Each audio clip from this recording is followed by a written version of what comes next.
Hello everyone, Esther here. Welcome back to our YouTube channel. We hope you enjoyed our last video that talked about Valentine ideas and you tried some of the ideas. If you did, please tell us in the comment section the ones you tried and your experience with trying them. And if you haven't subscribed to our channel yet, please hit the subscribe button at the bottom of this video. And if you are yet to follow us on Instagram, go on Instagram, Esther and Jenny _ and follow us. We are looking forward to connecting with you. Today, we're talking about embracing yourself. Embracing Esther, add your name behind it, just embracing you. What does that really mean? It just means accepting yourself and enjoying who you are. Okay? So, why is it important that you do that? Let's get right into talking about embracing yourself. So, it's important that you embrace yourself because in our generation today, many people are really trying very hard to become somebody else with the hope that people will like them for being that person. But if you really will enjoy your life on earth, here in this side, okay, you really have to love yourself and accept yourself, because in the long run, when people do not like you or stop liking you, it's going to happen, trust me. What will keep you going is the fact that you have learned to enjoy being in your own skin. Okay, so how can you do that? We're going to talk about 3 basic steps for you to do that. Number 1 is to first of all identify your background, your heritage, where you're from, who gave birth to you, where you were raised, how you were raised. All of these things help you to understand who you are as a person, and it helps you to know how to relate with other people, and helps others also to relate with you. Saying, for example, someone like me who is born in Lagos and then I lived in the north for a few years. When people meet me and they see my horrid life, they're like, oh, she's from Lagos, and they understand me better. Okay, so it's important for you to know where you're from so that you can better appreciate yourself and others can better appreciate you. Also, looking into your background, your your lineage, your tree as a person. Who gave birth to you? Who gave birth to your father? What were their characters? What are common traits in your family? It helps you to fully understand why you act some certain ways, and helps you to know how to undo some of those traits. Okay, but if you do something and you don't know where it's from, for example, you get confused for a minute, like, okay, what happened? Why did I do that? And all. But when you know where you're from and things you've learned growing up, it helps you to fully accept who you are. Okay, so that's it about identifying your heritage. So number 2, identify your strengths and weaknesses, because that is what makes up who you really are. Your strengths in terms of things you are good at, things you are great at. For you, it could be singing, it could be laughing, it could be dancing, it could be drawing, it could be anything. It could be problem solving, just something you are great at. Okay, that's to be able to identify your strengths. Then your weaknesses, the ugliest parts of you. You love to talk too much, you love to argue, you love to you forget things easily. Whatever it is, your weaknesses, it's important that you're able to identify them, because for example, so if you are someone who forgets things easily and someone insults you that you like forgetting, it doesn't hit you because you already know that's who you are. And when people, it doesn't sound like an insult anymore. Okay, to you, it's just understanding that, okay, it's true, this is it about me, owning it and living, dealing with it as it comes. Now, this is not to say that because that is who you are, you choose not to improve yourself. No, you should grow as a person, because when you're not growing, you're dying, basically. So owning your weaknesses helps you to know what you need to work on, to improve on, to make you a better person, or to make you better at being you. Okay, so identify your strengths, identify your weaknesses.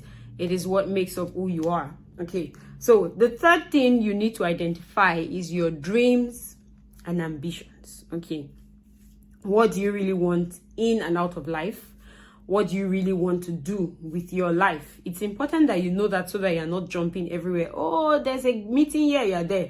There's a seminar there, you're there. No, you need to understand what you really want out of life. And when you understand that, it helps you to choose your path rightly. And it helps you to make the right friends. It helps you to have the right hangouts. It helps you to choose the right values, you know, just basically. For example, myself, growing up, I really wanted to be a lawyer. It was my dream, my passion, everything. Though now I am a wounded lawyer. I never got to study the law anyway. And maybe, you don't know, sometime in life, maybe I may go back and study law. I don't know. But right now, I am not a lawyer. Okay, but because I was passionate about being a lawyer, everything I did then informed my decision about doing this or not doing that, and it was really helpful. And maybe you are there, maybe you want to become a dancer, and right now you don't know how to even move your feet. Talk more of dancing. Okay, at least you know that that's your weakness, but you desire to be a dancer. You can start to attend dance classes. You can start to make friends with people that know how to dance.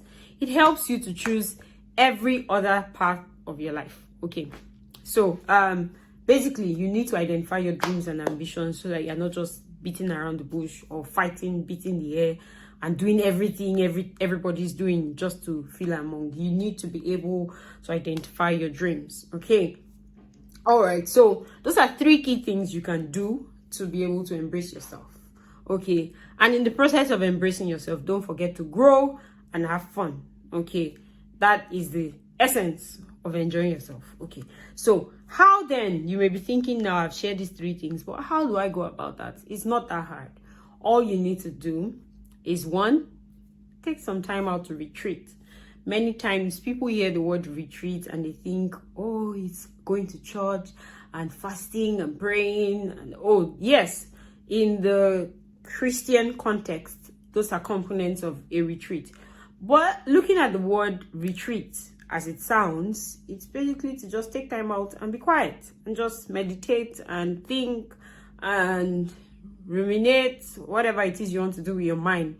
But basically, taking time out to retreat can help you to discover these things. Sitting down to just think and write down. It's not enough to think. You need to have somewhere to write down what you remember, what you can do, or what comes to your mind. Okay, so in your time of retreat, you are able to write down, oh, you remember your grandfather's fathers did this and that. Okay, it doesn't necessarily have to go all that way, but it's good that you write down some of the things you remember at such times. Writing down your strengths you can remember, or things you remember people have said to you. Oh, you're great at smiling. That's your strength. Write it down. You know for yourself, for example, apart from people telling you, you know that you are bad at some things, write it down. And when you have those things written down, your dreams as well, you're able to say, okay, this is it. And when you are forgetting sometimes who you really are, you can always refer back to those notes. So sitting down, taking time out to retreat can help you discover these things. And secondly, maybe you've tried that on your own, you know, thinking through and trying to discover these things and you're unable to do it. You can try talking to a therapist. And when I say therapist, I'm not talking about a physiotherapist or an occupational therapist. I'm talking about a psychotherapist or a professional counselor, as you can find, whichever it is you can afford. They are trained to help you ask yourself the right questions to be able to identify these things about you. Okay, so I have used a therapist and I recommend to anyone, anywhere, who is interested in embracing themselves to try connecting with a therapist. Basically, they are affordable and they are very friendly and helpful to help you discover all the things we've talked about. So invest in one and you would not regret it. Like I said, I did. That's what I'm recommending to you. So that's what I'm talking to you about. I hope that trying out these steps that I've shared with you would help you embrace yourself and enjoy your life more.